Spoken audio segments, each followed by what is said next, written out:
So I'm a third year, starting my third year at Caltech, and it's been a pleasure to work with John Preskill, and we've added a experimental collaborator, Jake. He's a postdoc with Manuel Endres. He keeps us a little bit grounded in reality, which is, I think, a good thing. So I want to briefly outline what I'm going to talk about. The first thing is sort of this way to organize all the different types of state or configuration spaces that are almost all the types that we have that we care about. And then we're going to pick one of these spaces that people haven't really addressed from this lens of error correction before and do GKP type codes on it.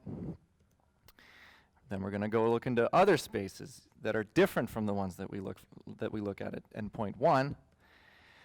And we'll finally go back to the ground and discuss how to realize all or parts of these these frameworks that I'm going to discuss. So everybody knows what a qubit is. One way to think of a qubit is to consider it as a particle on a discrete ring, where the qubit states 0, 1, 2, 3, etc. Sort of lie in this ring. The individual states are orthogonal, and you can associate the label of this ring with the group Zn. Similarly, a quantum mechanical oscillator, forget phase space, just look at configuration or state or position space. In that case, for the oscillator, it's just a line where position states are labeled by points, correspond to points on the line. And the real line corresponds to another group, the real numbers, so the real numbers. And this has clearly been, very applicable to many different physical systems, and you'll hear more talks about this later. Third system that's sort of one of the forms of the three core systems in quantum mechanics, or configuration spaces of quantum mechanics, is the U1 rotor. It's a ring, but not a discrete ring, but a continuous ring. And its position states, again, are orthonormal. The orthonormality is Dirac type or continuum orthonormality, but they're still orthonormal, and they're labeled by an angle. So this is the one slide that I think I really want to get across because it's important. So are there any more state spaces?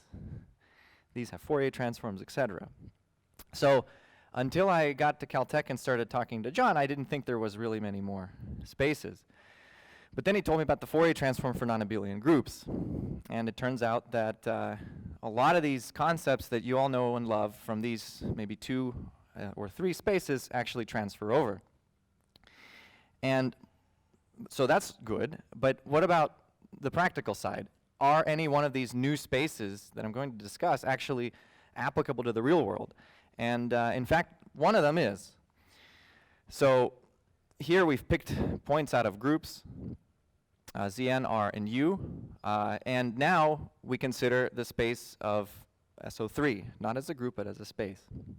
And here our kets correspond to rotation matrices in SO3, and I'm going to just call it R, but you can quantify a rotation so any 3D rotation has to have an axis around which it's rotating and an angle by which it's rotating.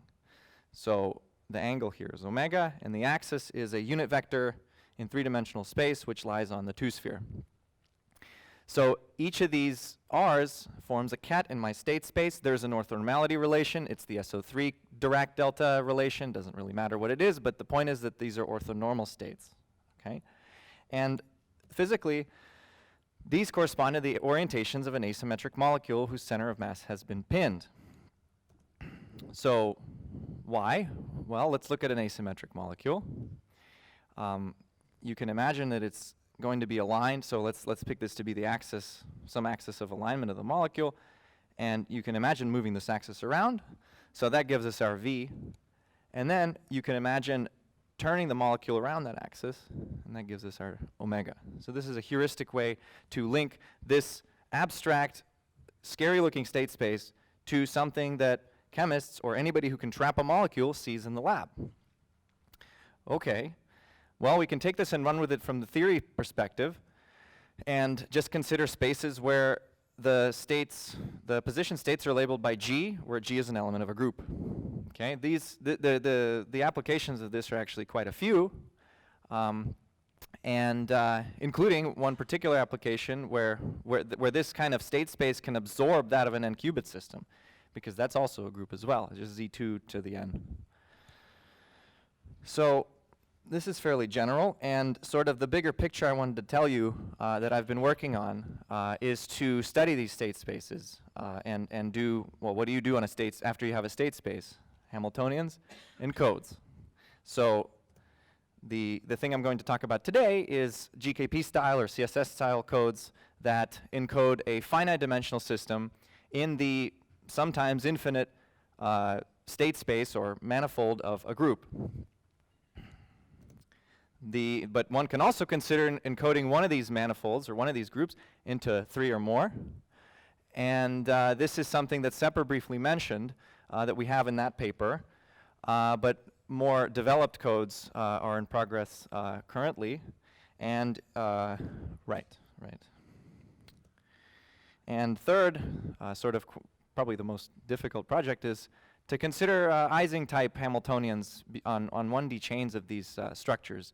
So quantum doubles are 2D versions, very sort of more complicated versions. I wanted to sort of take it down and study 1D, simplest 1D Hamiltonians. And there's some connections you can make to some other concepts, but I won't get into that. We can talk after. Okay, so let's consider this SO3 space. So the codes we're going to develop are different from previous works, which there have been a lot, starting from 2002. These works, similar to the transmon, just start with some system with some inherent Hamiltonian and pick sort of some two low-lying, low-energy, stable states of the system. And in the physical chemists, they'll outline all these shelves, and then they pick 2 of the shelves, and there's their qubit, right? There's no extra layer of protection other than just the lifetime is better than, say, these other shelves, right? And in spirit of the stuff that you've seen recently, we want to do something different. We want to utilize the full state space, okay? And if we have access to the full state space, what is the best we can do in terms of correcting against local noise? So we have to formulate the framework of this state space that I'm introducing to you, so I don't know any other way except to throw a bunch of equations, but they're going to be an analogy. So bear with me here. We're going to graduate from the oscillator to the rotor. Phase space of the oscillator is x and p, where x is the position states, p is the momentum states. They're both the same domain. Phase space of the rotor is, as I said, r for the rotation group elements. And now in the momentum space, because this space is compact, the momentum space is discrete. It's labeled by L, which is the angular momentum, and some internal indices, m and n, which I'll get into in a bit. The oscillator has conjugate bases, a position basis and a momentum basis, and they're related to each other by a Fourier transform. These are not coherent states, these are position momentum states. The rigid rotor has position states and momentum states as well, and the momentum states are labeled by the momentum index. And the way to convert between them is to use these DLMNR elements, which are the overlap between the 2 types of states. And these are the Wigner D matrices. Who's heard of those before? Yeah? Okay. They're irreducible representations of SO3, just like these are irreducible representations of R. And because the group is Nonabelian, they're matrices, and so you have to have these internal indices, Mn, in order to pick out a scalar, pick out a matrix element of the matrix. That's one of the things that make this more complicated. There's a resolution of identity here in terms of position and momentum states. There's a resolution of identity in terms of position and momentum states here. There's beautiful orthogonality relations that stem from these group orthogonality relations between position and momentum states. And roughly speaking, here they are. There's position shifts generated by momentum that shift your position on the line. Similarly, there's position shifts that either prepend or upend another rotation matrix to your state. And these are they're called passive or active. The point is that there's 2 of them because the group is non-abelian, so doing this is different than doing that. When the group is abelian, they reduce to the same thing, which is why you have 1 here. There's momentum shifts. So on position states, the momentum shifts are generated by position, and they're just operators that are diagonal in the position basis. Similarly, there's operators diagonal in the position basis here. Namely, if we just cook up a diagonal operator that gives you the Wigner matrix element, the mnth matrix element of the lth rep of the group, whatever group element you're applying it to, it's the same thing. And finally, there's a canonical commutation relation between them. So here, you know well and love this one. And there's now the relation between the z-type or momentum shifts and the x-type operators here, depending on whether they're left or right.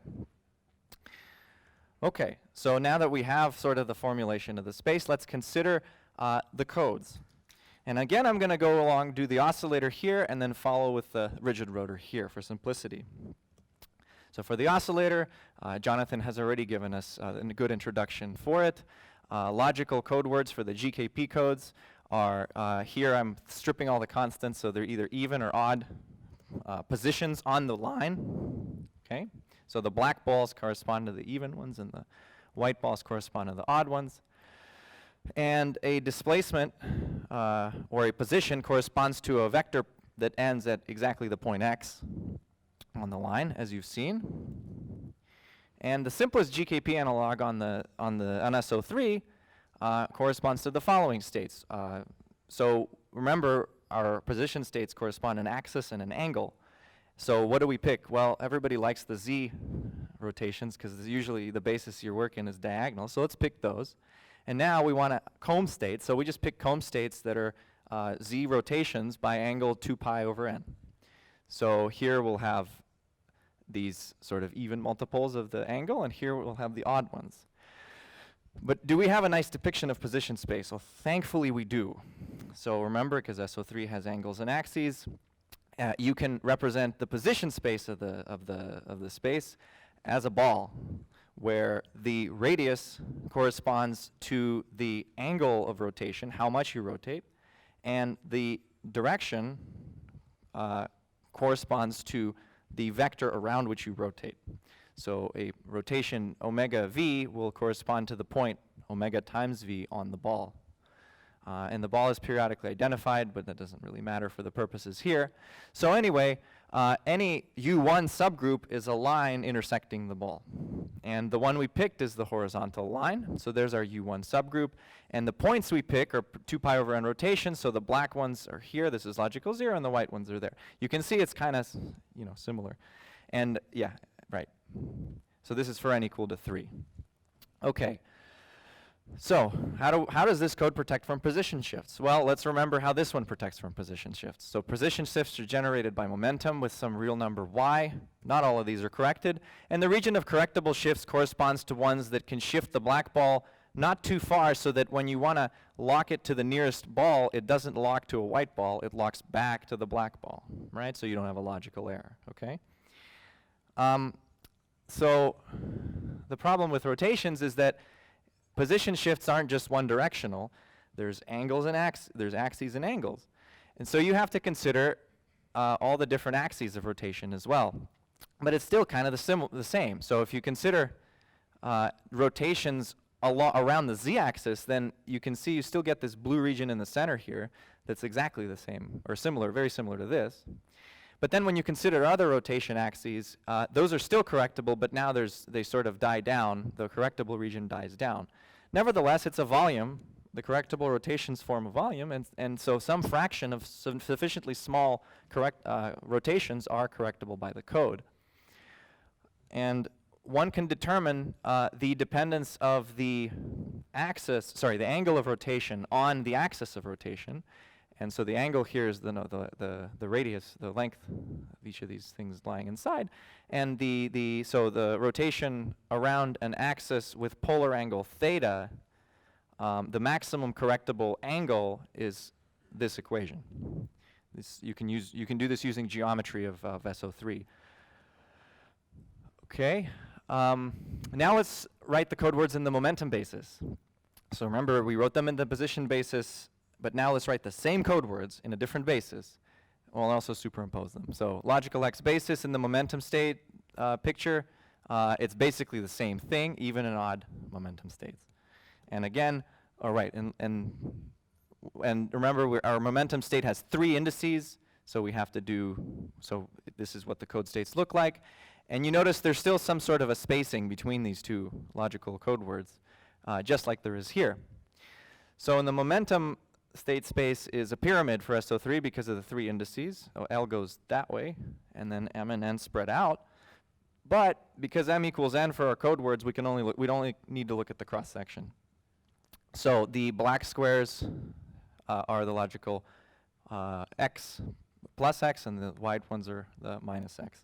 And you notice the same kind of picture holds. Even though this is a continuous degree of freedom, this is discrete, there's a spacing here. And when you consider momentum kicks that will take you for the oscillator along this line, again, the correctable kicks are just the same as the position. And here, momentum kicks will take you up and down along this sort of triangle. And if an L equals to 1 momentum kick, will shift everybody up by 1, and will not do anything if there's nowhere to go to. And so L equals to 1 momentum kicks are correctable for the N equal to 3 code because of this spacing. Okay, stabilizers. There is a notion of stabilizers for these codes. The way I understand them is in terms of 2 sets, Z-type stabilizers and X-type stabilizers. Z-type stabilizers pin your group to particular orientations, so namely, this is getting worse, to particular orientations, so namely these 6, and this is what the Z-type stabilizer looks like. It's a momentum kick operator. It's really D2n, 2n, 2n, which is the same as this dn and n squared. It doesn't matter. It's some operator that's diagonal in the position basis. And here we use the Euler angle decomposition of SO3. And the point being is that this operator is 1 whenever beta is 0, because beta goes from 0 to pi if you remember your Euler angles. And alpha plus gamma is a multiple of 2 pi over 2n. Okay, and for n equals to 3, this actually pins the 6 points, the 6 black and white points here corresponding to z-axis rotations, because those have beta equal to 0, and alpha plus gamma being 2 pi over 2n. So we've pinned our 6 rotations, but that's not the code space. The code space is the superposition of particular rotations. So now we add an X-type stabilizer that'll shift you not by 2 pi over 2n, but by 2 pi over n, so that this thing is 1 for an equal superposition of every other rotation by 2 pi over 2n. Okay? And this thing now, in combination with this thing, stabilizes these 2 superpositions of the black and the white balls. And they commute. So there are stabilizers for this code. Notice this is an X-type operator because it's not diagonal, it's intrinsically off-diagonal in the position basis. So in general, which we're about to get into, X-type stabilizers may not commute because they may come from a non-abelian group. So we've picked an abelian group here, the group of z-axis rotations by 2 pi over n, but now we can pick non-abelian groups because our inherent state space admits a non-abelian group. So that's what we can consider doing. So I'm just going to show some pictures. This is GKP oscillator code. These are the correctable rotations as we saw. And this orange region is the region of all error states to which position shifts take your code states. Okay, it's sort of the unit cell of the code, and half of that is the unit cell of correctable rotations. I say unit cell because these points are periodically identified. Once you shift these infinite cones, and this point goes to that point, then another white point pops up in its place. So this can be thought of as a manifold, a line with 2 points identified, or at least as a space.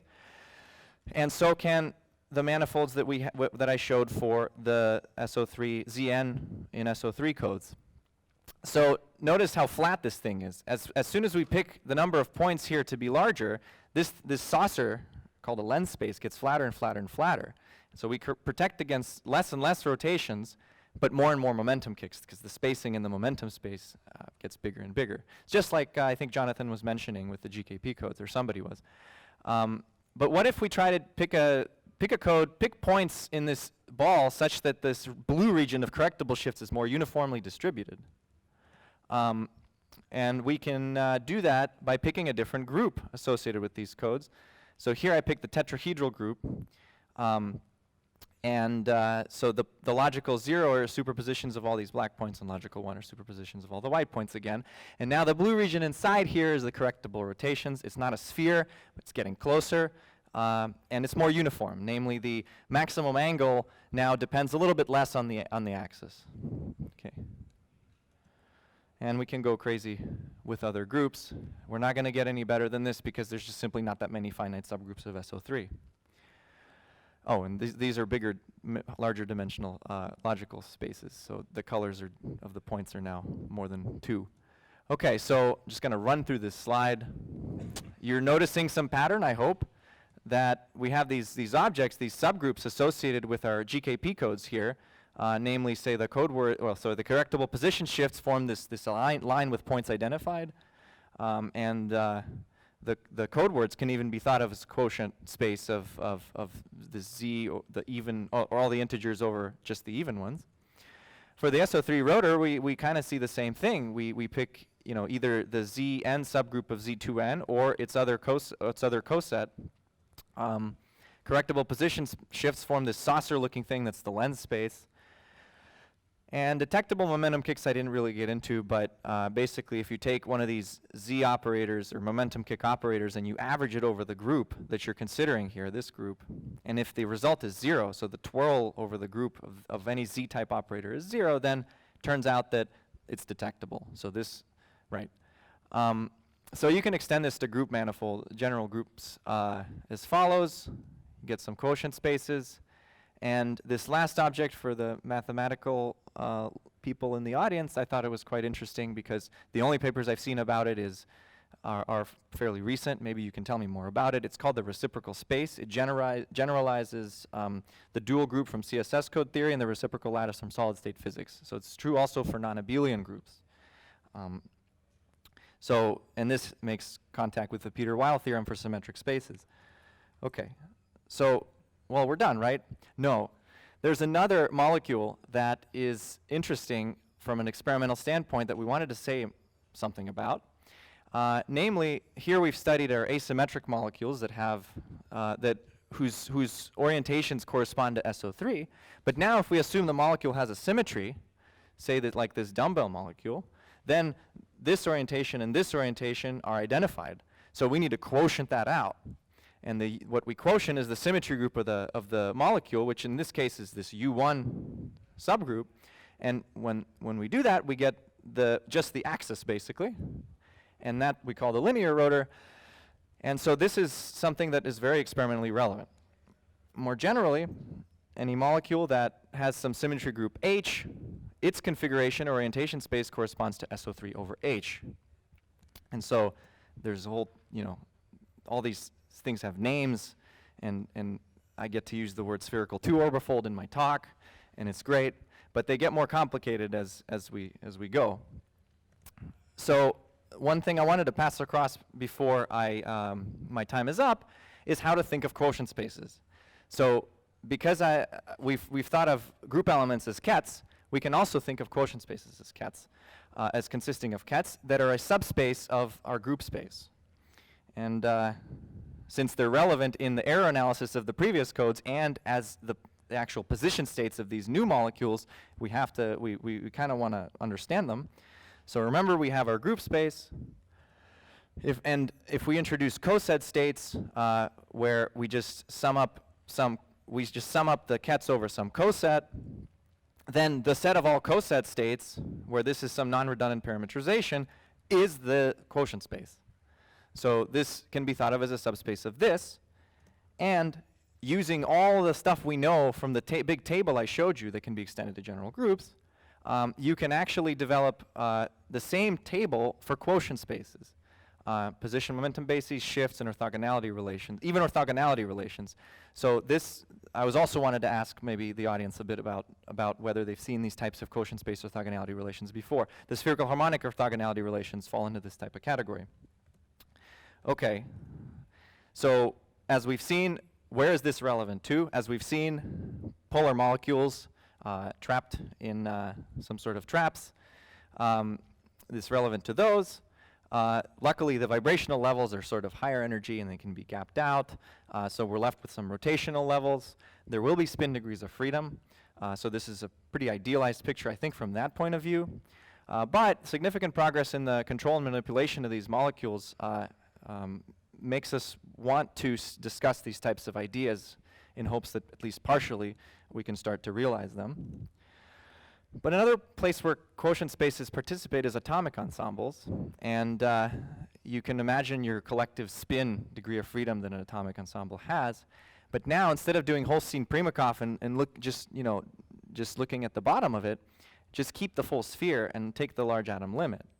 And when you do that, the spin coherent states become approximately orthogonal, or they become exactly orthogonal in the limit, and you recover the S2 space that I considered in the molecule.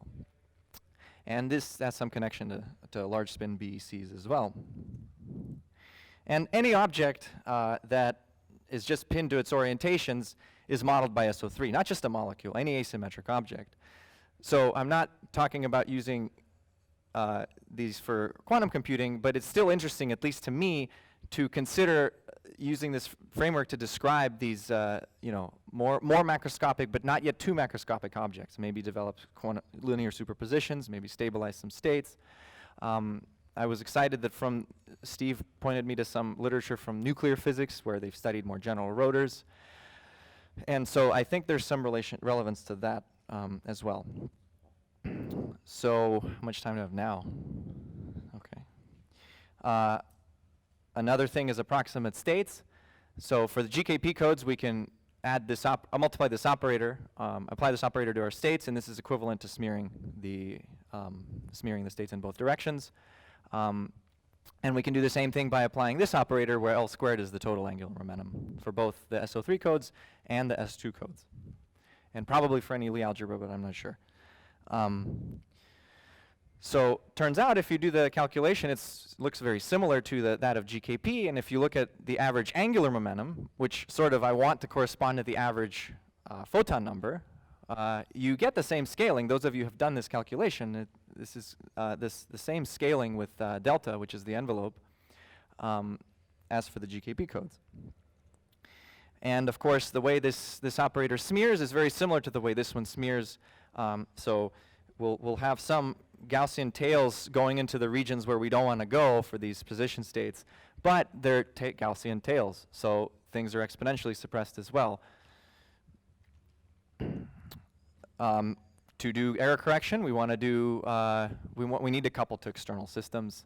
So one thing we want to do is when we measure some value in this coset space, G over K, this blue region, we want to then correct using a rotation. And a rotation is linear in L. It's times some vector. Well, how do we do that? Well, one way we can do that is couple to the nuclear degree spin and maybe use that as an ancillary qubit, because that coupling is inherently linear in L. So that gives us sort of the linear drive that you were talking about that's coupled to some sigma x or sigma z. To correct against momentum shifts, I think it's a little bit trickier, but there are schemes that do this for the oscillator, but nevertheless they cook up an operator that's very relevant to the U1 rotor, the ring. So these types of schemes, I think, need to be extended for to these SO3 rotors to shift L up and down. The stabilizer Hamiltonian, if you think of it as a multipole sort of operator, it's very high in the multipole expansion. Its leading power is it's only one power really, and it's greater than 2, and so electric fields aren't quite enough, and dipole-dipole interactions are not enough. But something interesting that I found was that if you put the molecule in a lattice that has the symmetry that's the symmetry group that's the same group that we pick for our code, the potential that the molecule sees while in the lattice is identical to the stabilizer. And so this has been an old idea, and I think it would be interesting to put a molecule in a lattice and try to stabilize orientations. They even noticed it in the chemical physics literature. They're like, we're getting multiple different orientations here. What's going on? And of course, optimal control microwave dressing schemes, in a way, a brick-by-brick approach using a lot of pulses to sort of drain you down to the correct states in the momentum space picture for these codes. This is probably the more readily realizable scheme. And there's plenty of people that do this, and it's easier than the harmonic oscillator because already the inherent Hamiltonian is anharmonic. So I'm going to summarize. We developed generalized CSS GKP codes. Remember, this is also applicable for multi-qubits, at least for CSS codes. The primary application is, of course, this rigid rotor. Right. And we go into these quotient spaces. And there are some codes that one can develop for S2, which I did not have time to get into. Maybe that's a story for another time. So I want to conclude here, and thank you for your attention.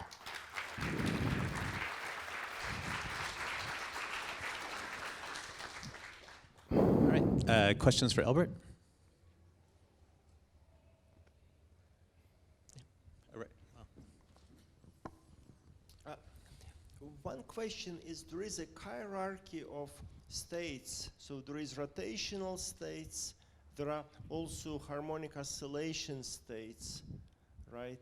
And the sort of ratio of frequencies about square root of m over. Yeah, so there are also electronic states as well. And so question is, are rotational states the right choice? Because there are vibrational modes which I think will be lower in energy. I thought they were higher. Is it higher? I thought the vibrational ones are okay because they're gapped out. They can cool past them and go to the rotational ones. But the spin and electronic ones are, yeah, ideally I think they should be included. But this is an idealized case where we're just looking at the orientational states as a beginning. Yeah.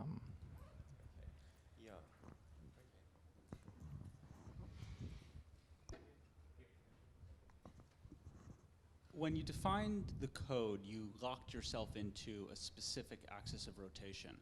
Yeah. Is there any reason you have to do that as opposed to allow your things to work over multiple different axes of rotation and then multiple angles per each one? No, that's right. So that's has to do with these pictures. So we locked ourselves on a line because we picked a subgroup of where all of the elements had the same axis. So if we pick elements around different axes, the only requirement is that they form a subgroup. So here we picked the tetrahedral subgroup. Yeah, sorry if I wasn't clear on that. So you talked a lot about molecules, but it seems like in atoms there are also systems of significant angular momentum, orbital angular momentum and things. Do you see a fundamental problem with using just the hyperfine structure or fine structure of an atom? I want to see what the space looks like before I answer. If the space is a group, not a problem. Here's the codes. If the space is not a group, then there might be some difficulties. So by group, I mean in the position states. When angular momentum states are sort of, in my view, the momentum states of the space. So now do the reverse Fourier transform to go on a position basis. And if that basis, each ket in that basis is associated with an element of some group, then it's fine. Because then that's what this framework is about. And this is actually true for even for vibrational states, apparently. So the nuclear physicists had worked on these types of more general rotors before, which is kind of exciting to me to look into that. I have a question about you talked about the Nonabelian groups and the quantum Fourier transform. And it reminded me of, quantum algorithms trying to find hidden subgroups of Nonabelian, which doesn't pan out. So does that mean that I'm curious, does that imply something about ability to encode into these codes or ability to measure the stabilizers? Good question, right. So I thought, maybe I can do something with hidden subgroup. Not at all. 99% of these formulas are known by the algorithms people. So everything is easy because we a priori know what subgroup we want to pick. And the whole point of HSP is to find it. And so I don't think there's sort of any fundamental algorithmic limitations to these things. It's just a very big technical challenge, mainly stemming from the fact that because our position space is compact, our momentum space is discrete. And for the oscillator, they were both non-compact, which sounds bad, but it's actually okay because they're both identical. So we can think of both of them in the same way. And here we definitely cannot.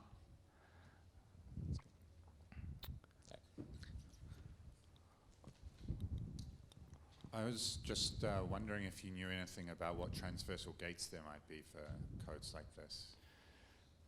So I can tell you sort of what the fault-tolerant gates are for this type of code.